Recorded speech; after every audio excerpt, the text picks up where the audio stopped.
My name is Alvin Ng. I'm your NC for today.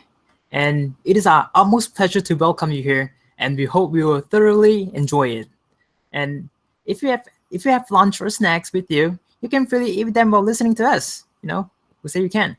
And the topic we would like to share today is power of influence on social media in enhancing the public relation communication from the public relation perspective. So, for a better understanding of what sharing session will be covering today, there will be three categories, which are influencer marketing, a new type of PR. Secondly, is working with influencer, what you need to know. And thirdly, is the power of influencer marketing. And now, I would like to invite our guest speaker, Miss Loh Hui Ping, the head of strategy at Thinking Cap Studio. Just before that, I would like to give a little backstory of Miss Law. Just when he just started to working as a PR, she wasn't actually happy about like conforming with the standard of PR norms.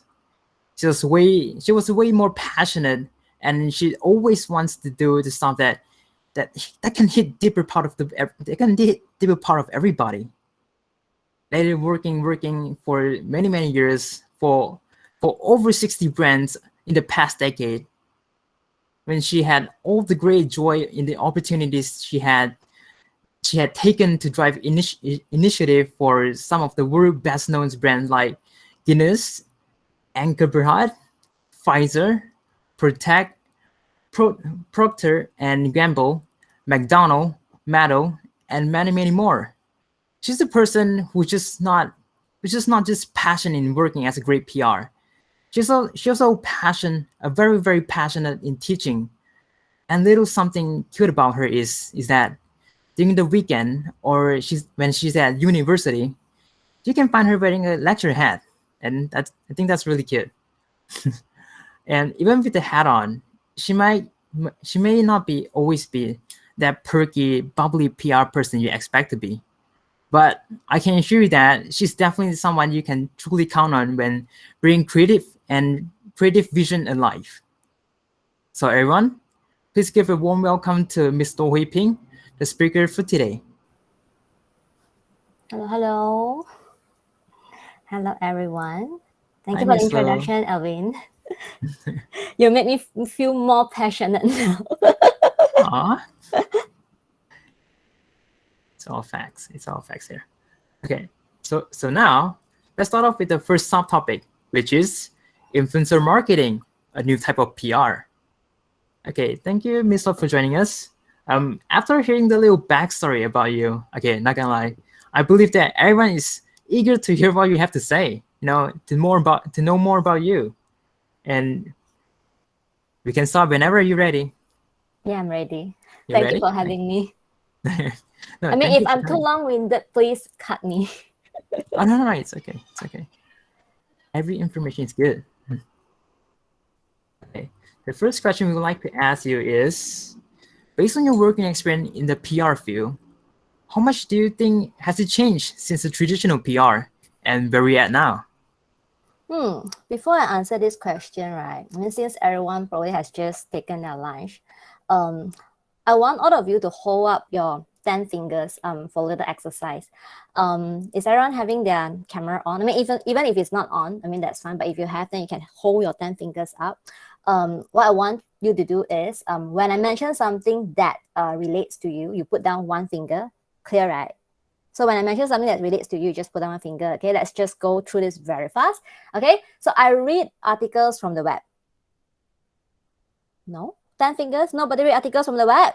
Wow, okay. I mean, I only see Lishan and Alvin on my screen here, okay? All right. I've made at least one phone call this year. Huh? Okay, I received at least one text message this month. Text message, okay? I've watched a YouTube or TikTok video this week. Okay, I have watched at least one live show on Facebook. No? None of you watched live show before. I mean, I can only see Lishan and Alvin on my screen, okay? I have an Instagram account. Okay, I use LinkedIn. I have messages waiting for me to reply on WhatsApp now. No messages. Okay. Okay. I got messages. Okay. I am active on Google Meet chat now. Do you have a lot more fingers left? Like anyone like got no fingers at all now? Or very little fingers left with you? Okay, so I'm trying, no finger now. Oh, Alva, no finger already. Anymore, it's like Alva, no more fingers. Actually, I also have no more fingers. No fingers, only one. Plus one. Any plus two, plus three, plus four, plus five? Plus one. Okay. Yeah. So basically, what I'm trying to say is that a few years ago, right, we should have more fingers. Okay. Now our fingers are getting busier than ever. All these things I just mentioned, you need your fingers for things to work. Okay. And what does this mean for us working in PR field when it comes to the changes that has happened is that there are a lot more tools and channels or even ways PR can use to communicate. And that also means, right, it's a good news because more opportunities. But when there's more opportunities, that also means we need to go beyond our print, our broadcast. We're expected to know a lot more and to be up to date with every single tool that we can use for publicity. So if today client come to you and tell you, oh, can you do this ASMR video content using Instagram? You know what's ASMR? You know, right? I mean, you guys are very trendy, I guess. Yeah. If let's say you are very old school and you haven't like get yourself caught up with this whole thing about, what is ASMR? Can't be looking at you like, huh? You don't know? Okay. So again, there are a lot more things, more tools that we have for us now, and we expected to know that. So those days we have lesser, now we have a lot more and we should know about it. And also because information is everywhere. The way people read and consume info is very different. They need snappier and bite-sized content. So if you write a very long-winded story, they probably wouldn't finish everything. So you need to catch every people's attention like within that seconds, okay? So that's why the way we write and reach out to them is very different. You see a lot of clickbait content these days to drive people in first. And then again, the other thing is anyone can be a media outlet. So when I'm saying this, right, that also means it contributes to the rise of influential individuals because you can write. If you can write, can take photo, can do video, yeah, you are a media outlet already. So when I'm saying that, right, that also means 2015, it marked actually the first year when many brands look to social media influencers as marketing channels or even publishers or another channel for PR initiative. And in my current company, in my practice at Thinking Cap Studio, influencer marketing has taken priority over our traditional PR. I have a lot more inquiries to do influencer marketing. I would say probably 70-80% of that. I guess to wrap up this question, what I want to say is that what you should know is that PR is constantly evolving, or communication is constantly evolving. So like the useful channels or tools today may not be effective 10 years down the road. 10 years down the road, if you invite me back again here, I might say a different thing again. Okay. So like the way you and I like to consume information 10 years later might be also different. Yeah. But I guess to go back to today's topic, because anybody can be a media outlet, and hence the rise of influential individuals and influencer marketing. Yeah, it's where we are currently quite active at now. Yeah. That's really very interesting. Like you mentioned, anyone today can be a new media outlet or influencer. So very curious about how one can actually become an influencer, or what they actually do, or what actually they do for a living. So on that, can you tell us more about in practice, what is an influencer exactly? Influencer, the term itself is not something new in PR. Before the social media era, I would say that we call influencer key opinion leaders, KOL, that I guess you guys are familiar with the word the term KOL. It was not necessary for them to be big on social media. They can be influential in their own way. So if I want to do an event and then I want as expert in say hairdressing, I just go to like a famous hairstylist. This person might not be big on social media, but they are an influencer. But now the thing is that with the rise of social media and all, it's very common for us to gauge individuals' influence by looking at their social media account. So it's like a bank account for your social media. You go and see, oh, you influential or not because you have this number of followers. Okay, so that kind of tell your influence. Unfortunately, that's the case. So like you can see, right, even with traditional media, they're trying to catch up to be influential by putting themselves in there. Did you know that Bernama and Astro Awani are actually on TikTok? And they're on TikTok. Yeah. I was like, wow, these two, they're on TikTok. Yeah. So they're trying different ways to reach out to their audiences because of how people have like consumed news differently these days. So I guess the question that you are trying to get out here is also more of like what qualifies you as a social media influencer. Like, can you and I be influencer? So say if today the whole class saw Alvin eating KFC crispy chicken skin, okay, you eat until what crack on your IG story, okay, and then after the class, immediately everybody they go and buy and try it. Is he an influencer? Is Alvin an influencer? The whole class, Yes. Yeah, you are an influencer. You influence the whole class. How many of you in the class? 80 plus? 80 plus. 100 over? 94. 84. 84. 94. 94. Right now. Oh, okay. Yeah. 94 people, they go and buy KFC crispy chicken skin, okay? Because of you.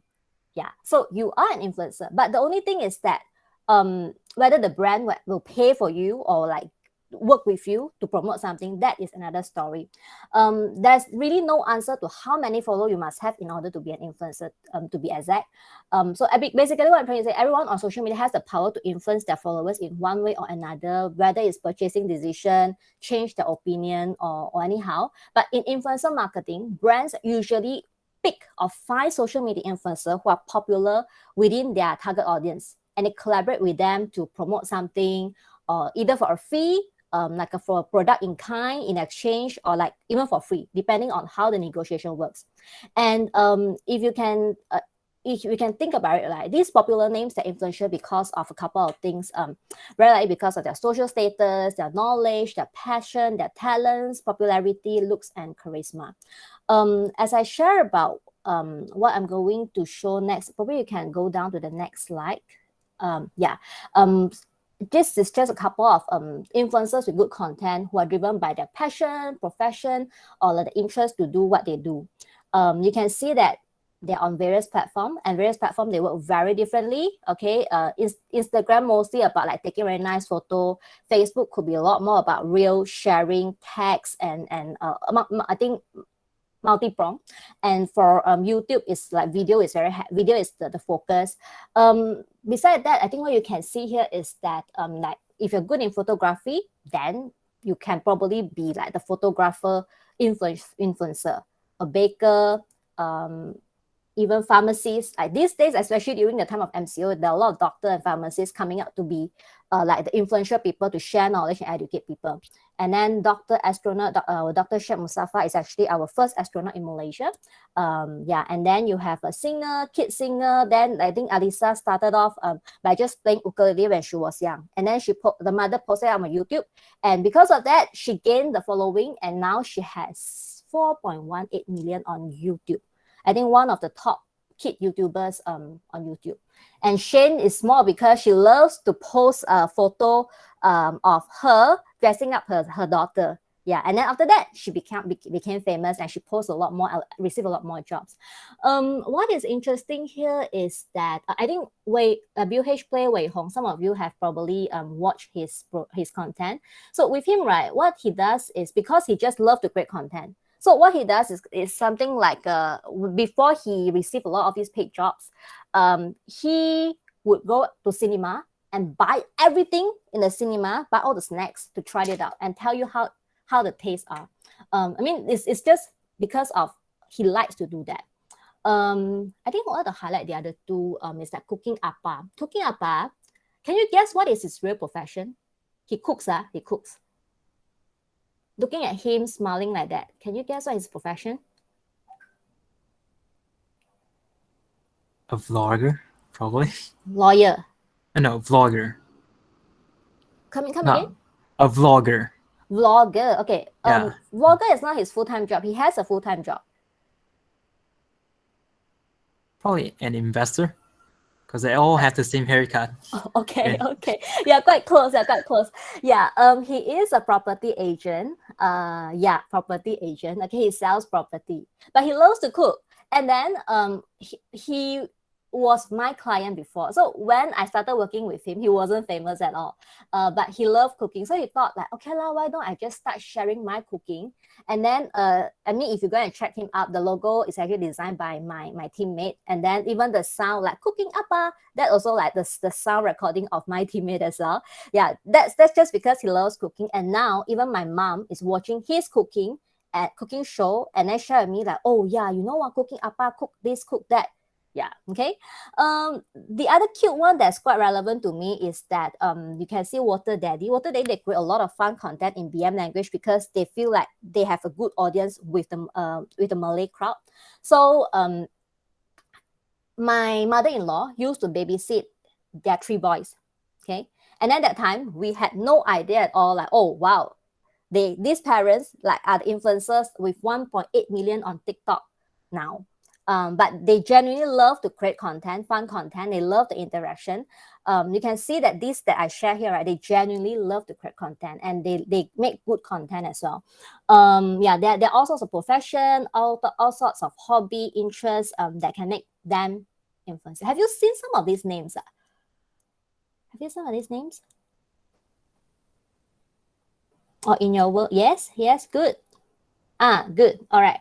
Okay, so yeah, I can say that what I do realize is, right, a lot of influencers, they are accidental. They just share what they like to do, and then by accident, people love it. They have the charm. They share something useful, something meaningful, and then they become who they are today. Yeah, and just one note I want to highlight here is that influencer is actually a very sensitive word in the PR world. I guess 3-4 years ago, and you have to treat it mindfully because I think there are some rotten apples. Okay, sensitive word because some influencers don't like to be called influencers. Because of some rotten apples, like, you know, not if let's say in PR there are some rotten PR people that spoil the industry. Media might think that, oh, PR are the bad people. So same goes to influencer. So some of them, they don't want to be associated with the name because like some people, they don't genuinely create content. They just want to become famous for self being famous. So that's with the influencer part. And the other part is that with the media. So when we had event 3-4 years ago, right? Media, they don't like to mingle around with the influencers, right? They find that, wow, I work so hard, I study journalism. Then all of a sudden, these people don't know out of nowhere. They don't need to study journalism. Don't need to go through like 4 years, so many semesters in uni, and then they become famous. And then they come to event, take photo, and then don't want to even like go through all the press release details, and then they are there, they're invited. So they don't like it. Right? So sometimes I think we had to separate the events into 2 just because of that. But then now you realize that the media start to kind of work together with influencers. They start to appreciate good influencers and recognize them, even celebrated them with like awards. Yeah, it's not easy. Basically, good one is not easy. Okay, that's the important point. That yeah, I need to highlight here. Okay. Okay, that's very interesting. Like you mentioned, everyone can be an influencer by accidental. So it kind of shows that the margin of probability where everyone can be an influencer. Do you think that kind of destroy the purpose of like influencing? I just want to ask, in your opinion, do you think that influencer have a huge power to influence the public since everyone can be an influencer? Must I agree? Actually, good influencers have superpower. Again, good influencers have superpower. Okay, they inspire, they educate, or even they convert you into like a certain loyal user of certain brands. And when I say that, I want to draw attention to this influencer. You want to play before you play the video, I will just share more about this influencer with you first. So this influencer has over 29 million followers on Weibo and over 44 million on Douyin. So he's also recognized by Time Magazine as being one of the emerging top 100 most influential people. And in 2018, he outsold Jack Ma at Alibaba's 10 years 10 people event, selling 15K lipstick, okay, in just 5 minutes. Okay, he also holds the Guinness World of record for the most lipstick application in 30 seconds. But of course, with all that sales-driven stuff, he also did something good in 2021 to help China cope with the COVID-19 pandemic. He raised 70 million renminbi on Chinese New Year Eve for the rural farmers and entire communities. Do you know who is he? Yeah, you show them the video.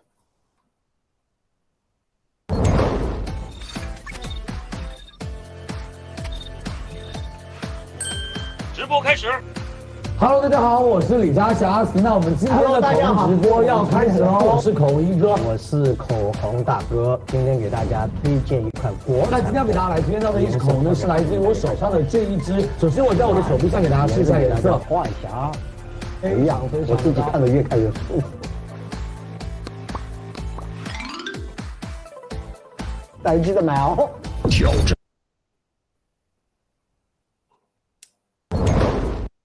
See, Jack Ma also lost to him. Imposter among us. Whoa, okay. Raymond, you can try, You try and sell lipstick to all your cosmates.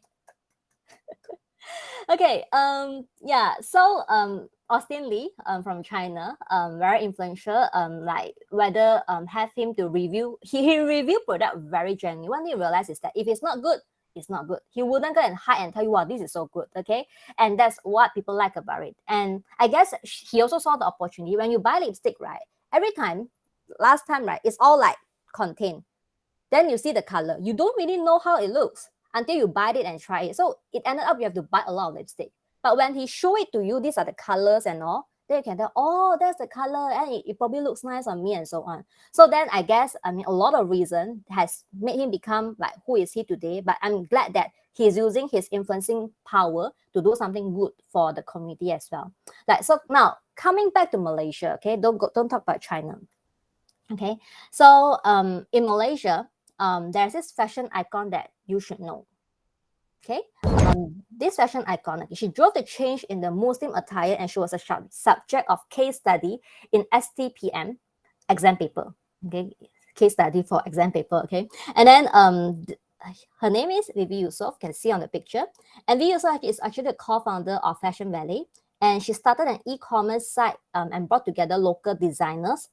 And also she has made models fashion very stylish for young Malay, young urban Malay. So what I'm trying to say here is that when she started the e-commerce to bring together the local designers, right, it wasn't a thing in 2014. Like local designers struggle to sell their design because they don't know how.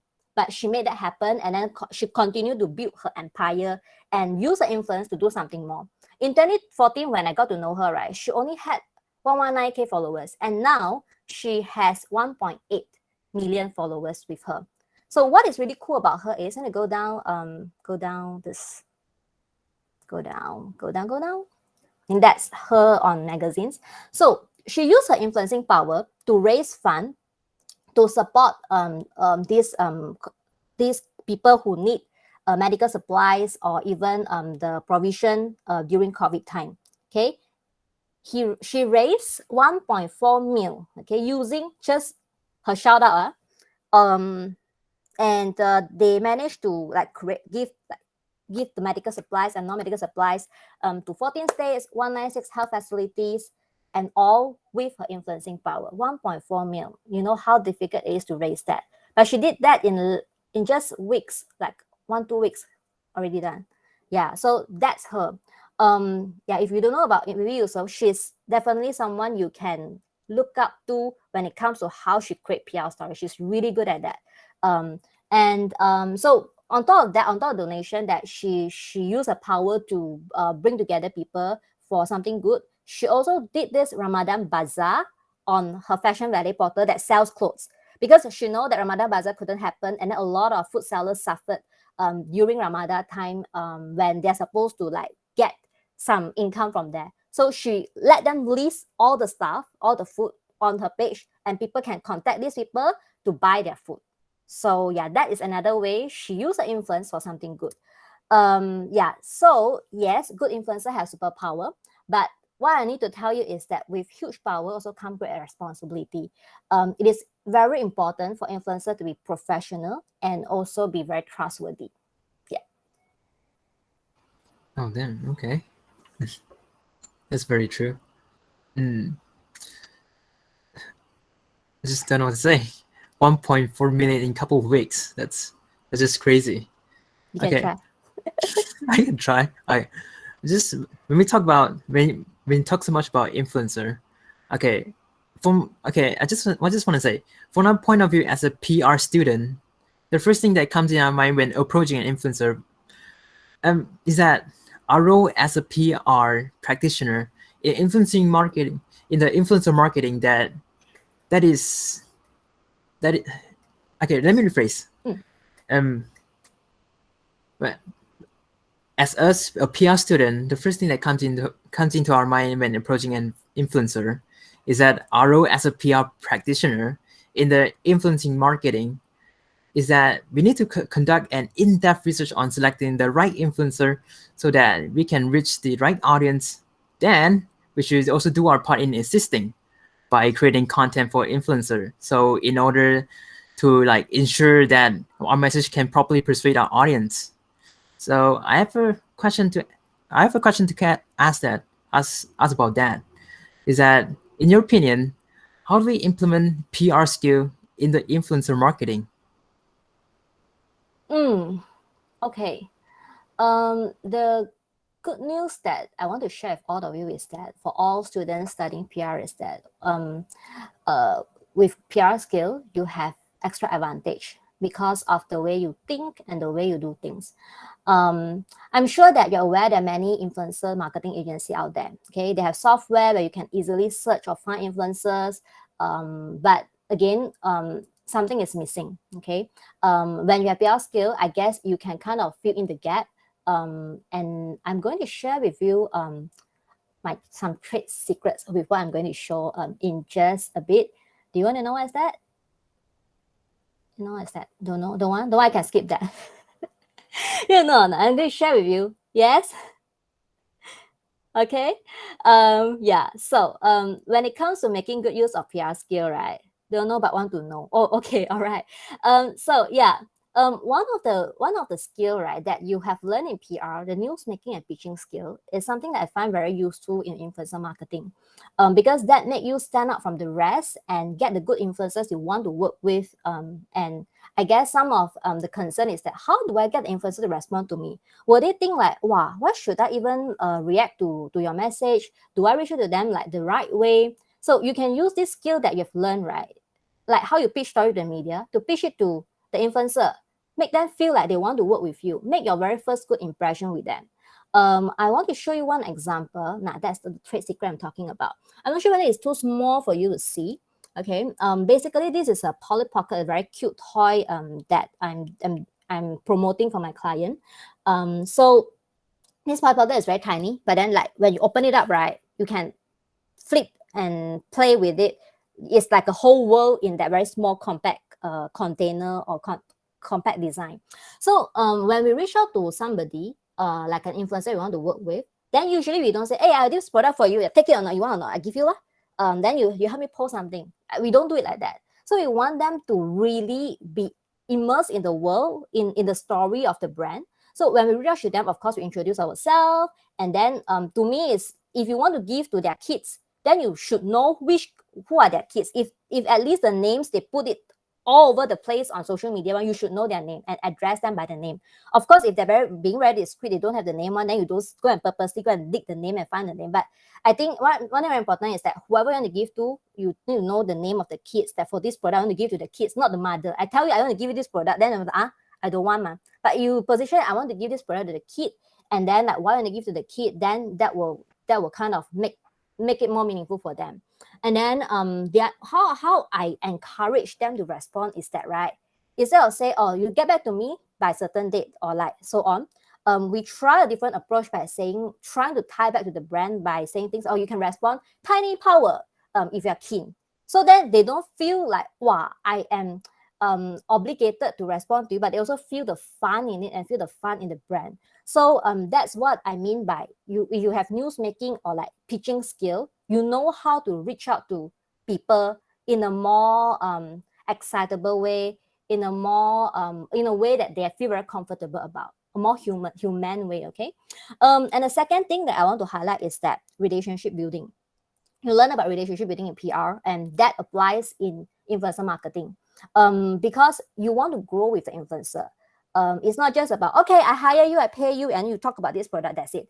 You want to grow with them as a brand or as a friend, and that you can go a long way for brands that you're building for your client. So you need to try to understand what they need. Either what you can do sometimes, if you cannot pay them so much, is to give them some unique experience. You send them to let's say there's an opportunity. You make sure you reserve the opportunity for somebody that you think deserving. Like, let's say to go to, say, Korea to visit the HQ of Innisfree, and go around Jeju Island to check out the ingredients and so on. So you give them the unique opportunity. And say if you have some product that's very cool, very limited edition, then you feel like it's suitable for them, you give them something cool or be the first few to talk about. That is some of the ways for you to kind of relationship build with them. But besides that, of course, the way you treat them, I mean, that tells a lot. I mean, I guess with media relations, you also learn about that. So I guess when I said that, you want to go to the next slide? Now, these are some of the small stuff that we always do. Like for Innisfree, we have this regular seeding effort for new products, because every month Innisfree has new products. So we cannot keep looking for new KOLs and then pay every KOL. So we have this seeding effort just to see if they love it and they review the product. So we handwrite message card. I think every month, almost every month, we have about 20 to 30 message cards that we handwrite. And then they love the handwriting. I mean, of course, my teammate Amanda has very nice handwriting. These are very small, but then you can see that they love the handwriting. Okay. And then even sometimes with some cute packaging, some personalized stuff that you feel they will appreciate. I don't want to give them ways that they will take it and throw it away. But usually when I do something, I want to try to think of them as a human, or how they will perceive things that brands give to them. So like they let's say a bag that they can use, instead of just a lot of boxes and then big boxes, and after that, what is impressive, but what they will throw away. What can they do with a big box with giant balloon? Okay, so you need to know your objective, and then sometimes you dress up just to make them give them some experience. Oh, we are dressing up to meet you. So some of them, they like that. Once in a while you see some fresh faces, yeah, like that. And the other thing, there's this one video you can just quickly play in a bit. Whoa. I show you this one. This right. Wow, how cool. Did you The hair. can see it, So lah. cool. You can see the difference. Oh, it's the hair. That's the Barbie this day. Like it's color review. It's nothing when you bought it, but then you soak it and then it comes with something. Yeah. So when we work with Kitty Yi, we collaborated with her as mentor. We were doing a video. So what we were thinking is, how do we get Kitty to kind of know the brand a little bit more better, instead of the Barbie that she used to know many years ago, kan? So happened, I still have one product, this Clario, in my car. Then I thought, okay lah, I'll invite her to just do this. And she got so excited. And then she made a video of this, and so happened her fans actually love it. Her fans are all fashionista people. They were like, wow, I didn't know Barbie has evolved to like this already. So it's all about how you approach them, how you think about different ways that will kind of like connect with them as well. Okay. The very last one that I would say is super stalker skill. Okay. Super stalker skill, I guess, in PR, we kind of have that skill. I don't know how, but because of the research or the work that we have done for that. So you need to know the trends and react accordingly. And also you just watch what's happening with influencers around you as well. So like you can see this robot, right? What we managed to do, there was this one time, is that we actually did this contract effort with COVID, and to give her this robot, and she talked about it, and then Genie Boy so happened to comment on her post, ask her how is the robot, and Genie Boy is thinking of buying one. So we saw that, and then we reached out to Juniper and asked, hey, you want or not? Maybe we can give you the product lah. Then the manager, also the wife, said, okay lah, then I can give you something, since we need the robot. You just give me the robot, and then I will give you this video review for no charge. Yeah, so that is like when you see there's a need, and then you see it, you react to it accordingly, and again, have your ears to the ground, and that will help. The rest is more of like some moving to a new house, new office space. We just know, we just so happen to know that, and then we just got the opportunity and reach out to them, and it fits perfectly that way, right? Yeah. That's very great detail. I can see some connection to some collaboration happening right now. All right, that's all for the first. That's all the question for the first subtopic. Now we're going to the second subtopic, which is work with influencer. What did you know about it? So, Miss Law, I want to ask, through all your experience of working with an influencer, what is the process of hiring an influencer like? Okay. This one, I guess you don't want me to go through the technical part, but I will just quickly run you through at the technical part, as in like, because it's very detailed as in like what you're supposed to do, approval, the brief, and so on. But I'll just quickly go through with you from the brief to the outcome. What could it be? You want to go to the next slide? Okay. So usually the brief, what you need to know is that please ask client a lot of questions of what they want. What they want as in like the preferred platforms, and very importantly, the main goals. They want awareness, or they want what kind of target audience. If they tell you moms, please be very specific what kind of moms they want to reach out to. It is normal if they don't know exactly what kind of moms, but you can try to ask different ways to know exactly what client wants. So when it comes to the brief, right, it is also important for you to know that you need to like if I just tell you I want to create brand awareness, okay, that's not enough, okay. Brand awareness about what? Like how you want the brand awareness as in that you want to educate your audience about the ingredients of the products, also brand awareness. Or you want the audience to just know, this is a new product, it exists, that's it, nothing much. You need to know exactly what client wants. Otherwise, you will waste your time going around to search for all the influencers in the world, and then you will keep going back and forth because, I don't think it fits, and so on. Okay, so that's the very first part, the brief. So I mean, just a quick one on this. I think I put here a Dequadine candy. Sorry, go back a bit. Dequadine candy. Client want to create brand awareness about the Dequadine candy. I think I have the candy here. Okay, yeah. So this is the brief that they gave to us. I will show you what is the outcome from here. They want to basically refresh the sensors with the outcome of this video, and they want to create IG video, sync to Facebook, young adults in Klang Valley, and so on. Okay, yeah. Then to go to the next step. So next step, after you have all the brief, then you start working on your proposal ideation. That's what I call the strategy in the making. So your strategy should include your content strategy and your influencer strategy. Like what kind of influencer you put together, one big influencer, a few influencer together, or like what kind of mix do you have? And it should tie back to your content as well. Okay. Or again, in this case, it's very straightforward that client want to make a video. But sometimes, right, you need to think about, clients say, I want to engage, I want to do this thing, but I don't know what I want the influencers to do. Maybe you can reach out to the influencers. So you need to decide, I want the video to do a photo, a video, or like be an expert, be a host, or even be a talent for your video, make appearance. There are many ways for you to work with influencers. Okay, so that's your ideation part. Okay, so these are some of the names that we shortlisted for them, and that's how we show them. I mean, that's a snapshot that you can see. Next. Okay, so that's also an example of how we profile an influencer. We want to justify to the client like why this influencer works well. We share all the details, the reference, and then like even some of basically it's not just what you see, but based on what you observe, you justify and you write based on a few posting what you see, understanding about the influencer, and that helps. Next. And then that is the part that maybe you guys are curious about, like how do I reach out to them? So now the client said, okay, go ahead, plan on. Then I said, how? Justify to this. So then reach out. You need to pitch, liaison, and nego with them. So I mean, this is also a super detail. I don't think you can see, but then what I'm trying to tell you here is that you should tell a little bit about them, or like why you want to work with them.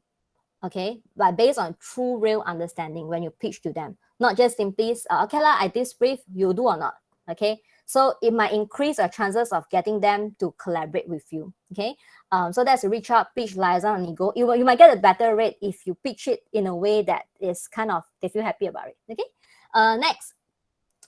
Next, you go to your deployment, ideation, and production. That's the working in progress, where you need to write a brief. I mean, I need to tell you that, remember, a brief is very important of what you want the KL to do. I have this client, right? They want the photo to be taken in a very specific way, okay? You cannot have the branding facing the camera because it's not natural. So you need to tell the KL that. And then, okay, I don't want to name the kind, but let's say you eat burger, okay? The burger, you have to show 1/3 of the burger. Must see patty, yeah? You must see patty, okay? You cannot say you cannot see the patty.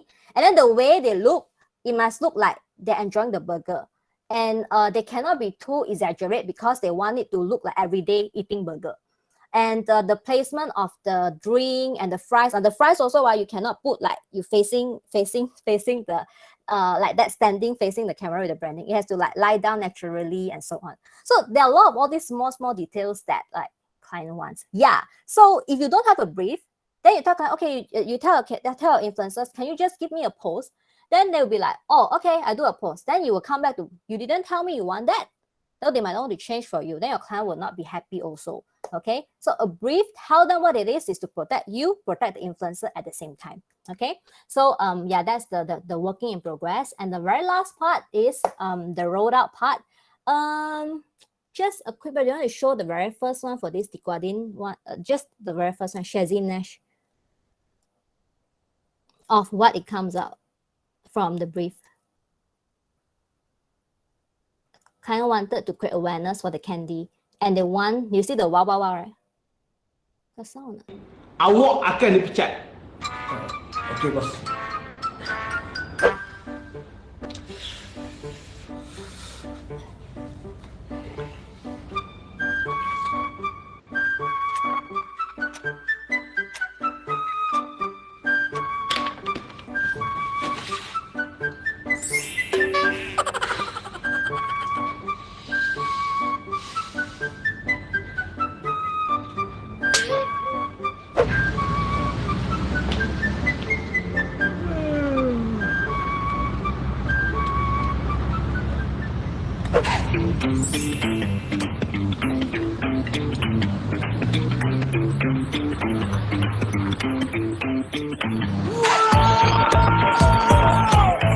Siap, bos.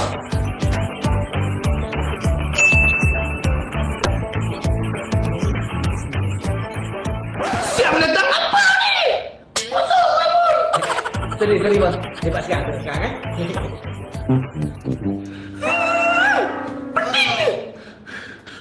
Okay, so that's just a quick one on like the outcome from the brief that I shared with you in the very first step of like from clients. So what came out from there? Okay, that's a quick one on the whole process. I mean, hope that give you an idea on how it works.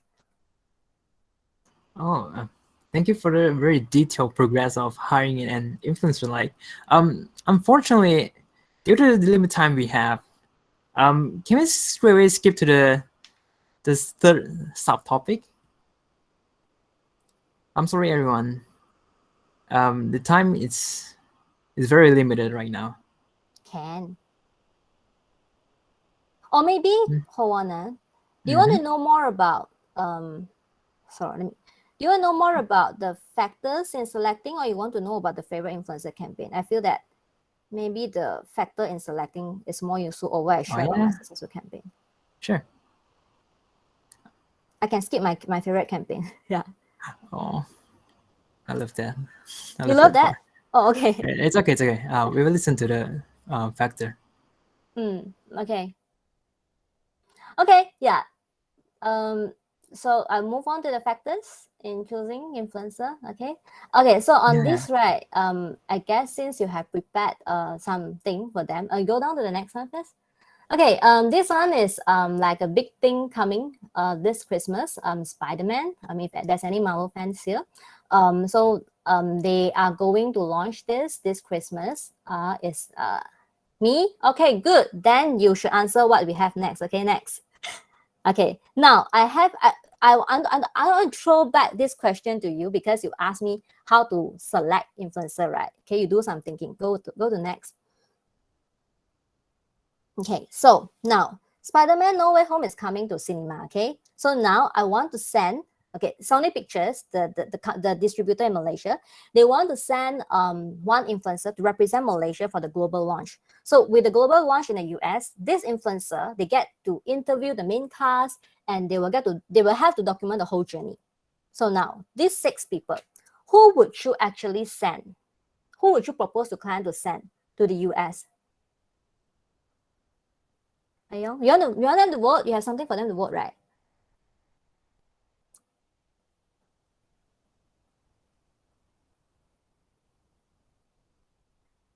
Can vote or not?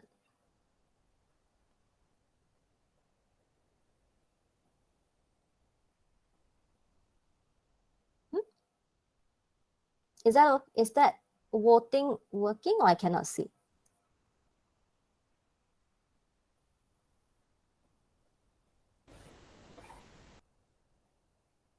Oh, okay. The poll is up. How do I see the poll?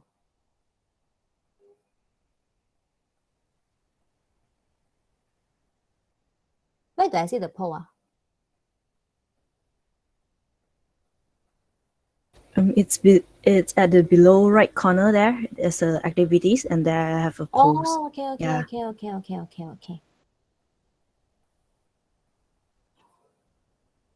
Ayo, you understand Pei Yong?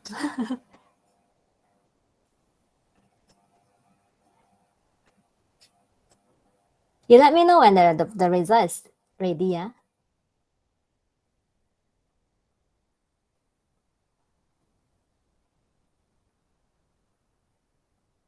Nabil Mahir is actually like a hardcore fan of all things superheroes. He knows superheroes very well. Play, you can see that the father and son love Spider-Man. Noah is a kid, can speak very well. So I'm Jen, super creative in content creation. Pei Yong, very fun, loving, like never fail to impress his fans. Sean can speak both English and Malay very well and appeal to big group of Malay audience. Vote John May. You let me know, Pei Yong English no good. Oh yeah, he's working on that.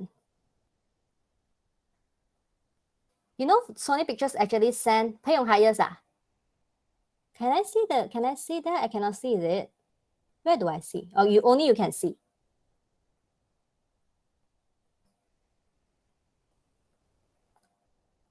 Pei Yong hires. Why is it always that guy? Okay, so I'm Jen is the best. Lisha, who is the highest? The highest is Pei Yong. Pei Yong. Oh, Yeah. okay. Oh, all right. He's always the highest. Sony Pictures already sent him before. Yeah. So, see, everybody has different liking, but then the brand has to know like what works for them. Okay. When I say what works for them, they have to think about what do I need.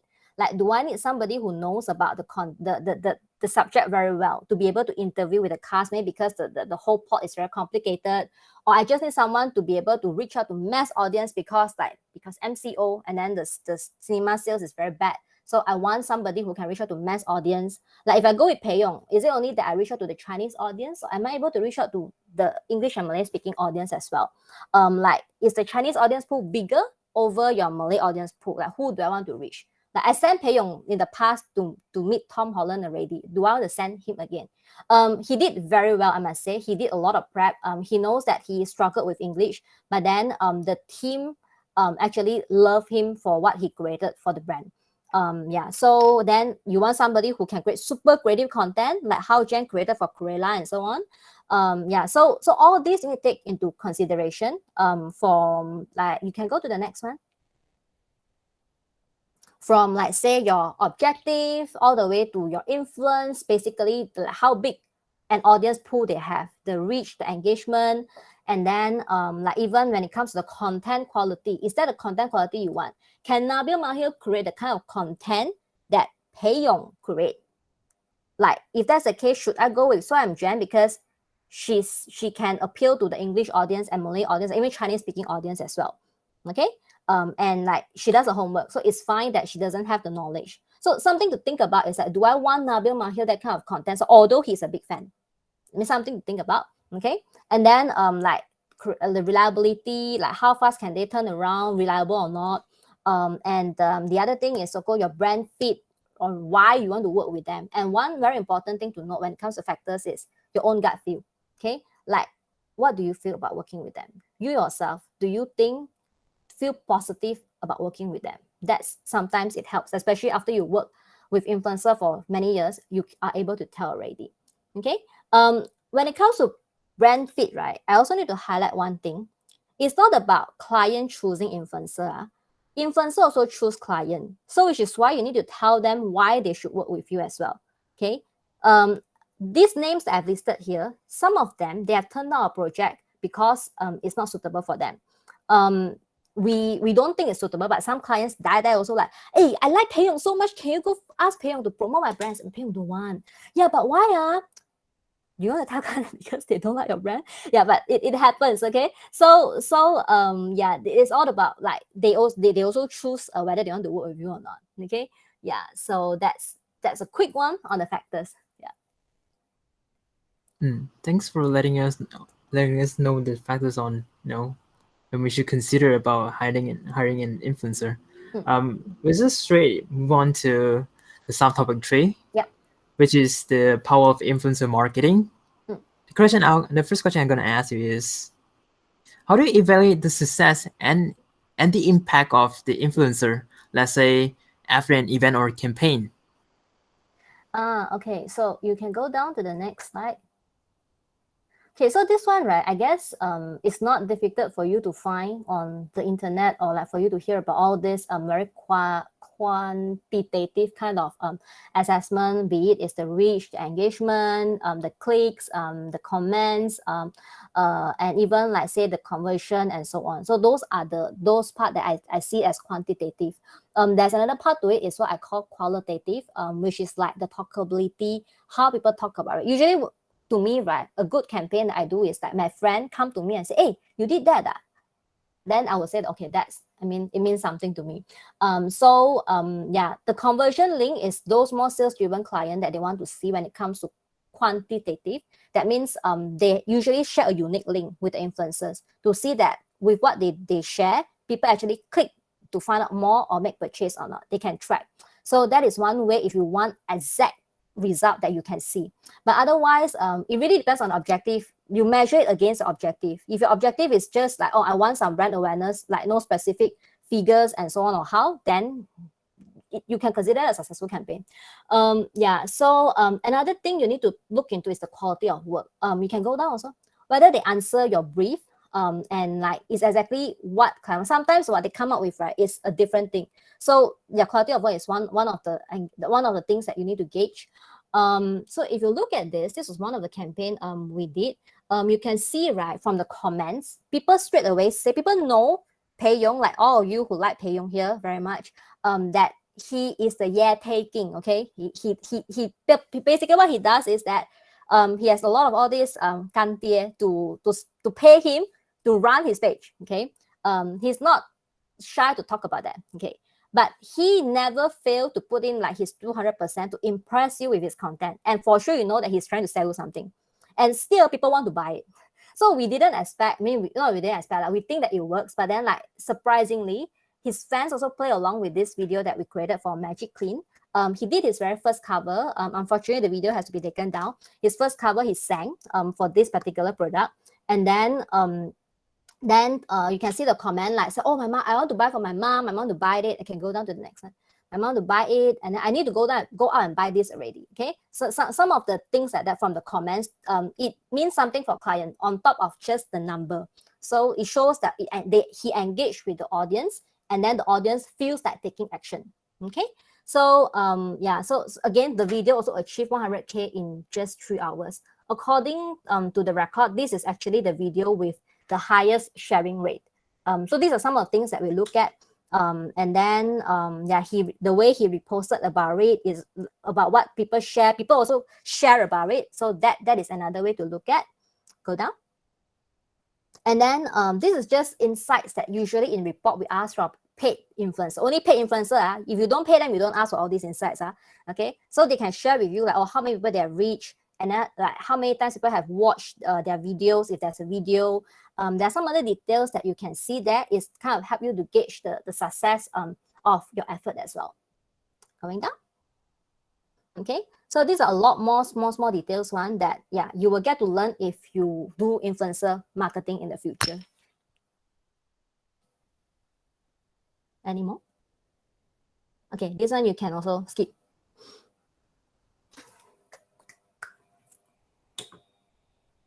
I guess we will skip. I hate to say this, but then we have to skip. We have to skip straight to the Q&A session. But thank you very much for all the great information you gave us. It's very in-depth and very interesting. I every time I like to listen to it a lot.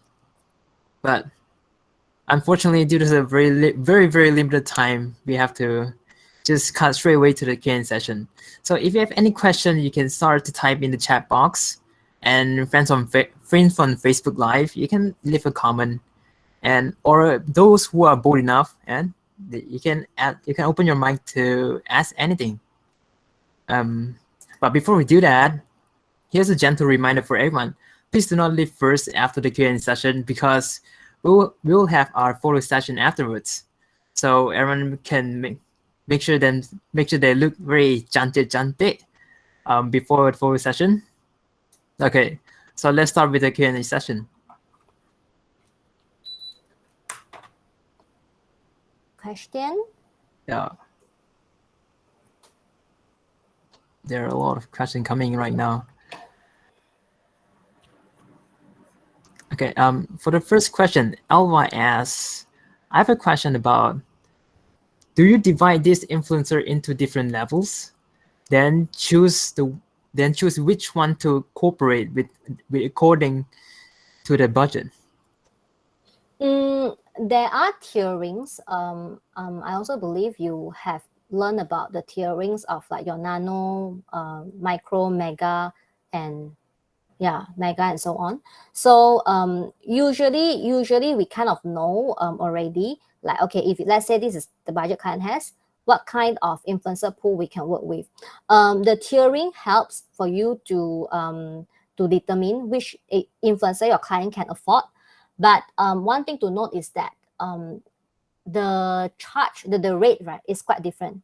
So sometimes, right, you will notice like even some influencer with lesser followers, they charge quite high because they believe that the value they can offer is so much more, as in the quality of work they have. So I'm saying tierings help, but that is not the only thing, because even if let's say you have 30-40K followers, and if you charge 3K for one posting, I might not be able to afford that if my client has a lower budget. But sometimes you can also have like somebody with 100 or 300 over K followers charge you 3K for a post. It also very much on how they brand themselves and set the price tag for themselves. Yeah. Do I answer your question, Alba? Okay, good.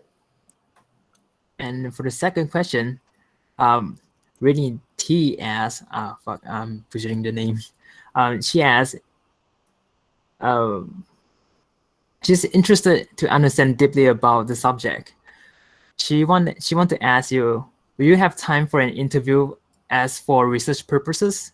If can, may I know how can they contact you through email or LinkedIn? Oh, you're so bold to ask here, or so smart to ask here. You can email me, but if I'm very slow to respond to you, you can ask my WhatsApp contact from your friend here. They have my contact. Yeah.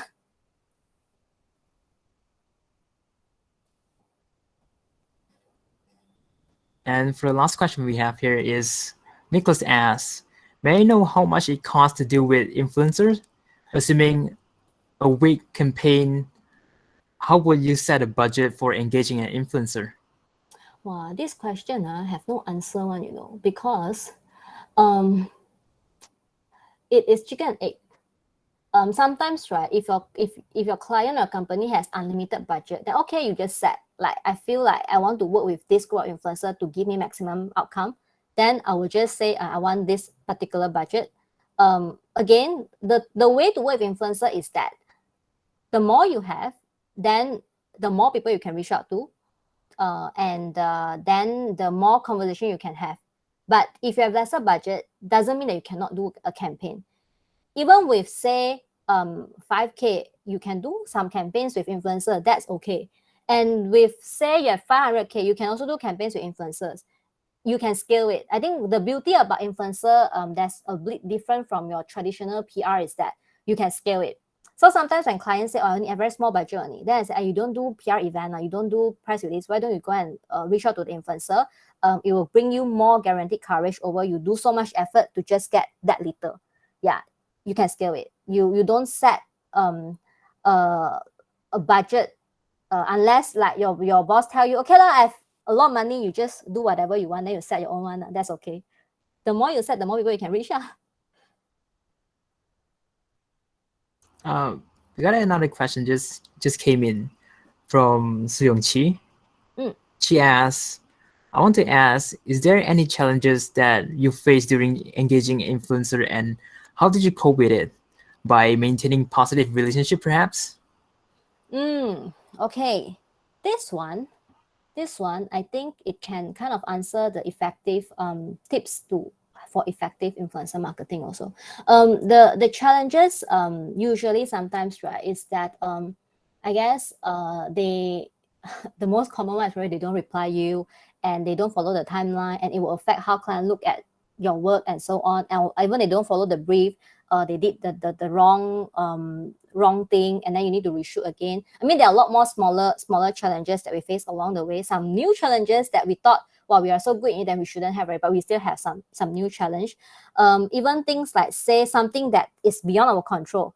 Like during COVID time, this influencer so happened to like be blamed by this another celebrity, like to be involved to organize gathering during COVID time, and she was invited. It's not her fault, but it affected us because clients don't want to be associated with that image. So some things like that happen.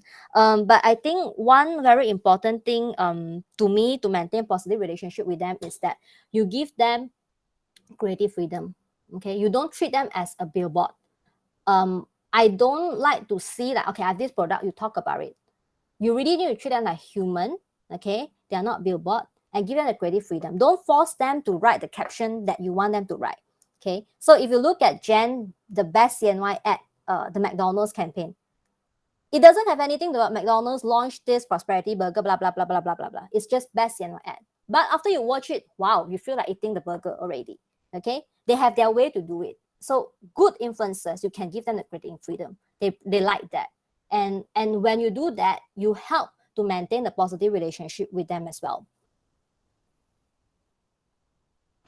I think that's all the question. Okay, thank you everyone for all the interesting questions. Now it's photo time. Yay, finally. We would like to take photos of everyone in this section. Hope everyone is able to turn on their cameras and show their handsome and beautiful faces. So open up.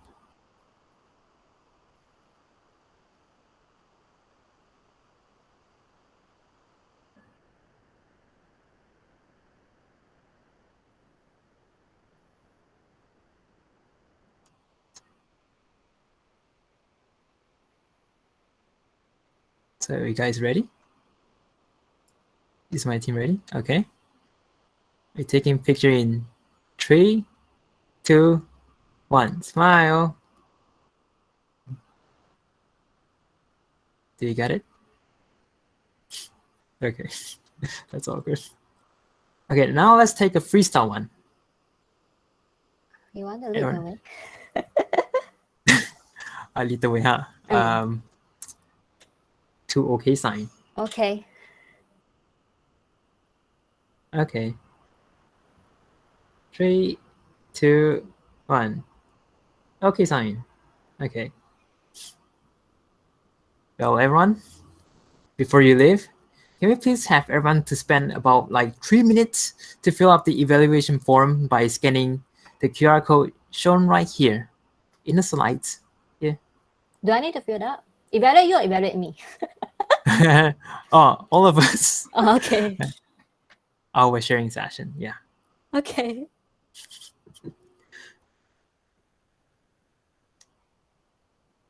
Okay. That pretty much wraps up our sharing session. On behalf of our team, thank you, Mr. So much for making this possible. Thank you so You much really- for having me. No, thank you. It's really honored to have you. And we also like to thank everyone for joining us and listening to us, sitting through, participating. Okay. Yeah, I think Bye. that's all. Bye. I wish you all have a pleasant day. Thank you. Stay safe, guys. Bye-bye. Bye. Bye.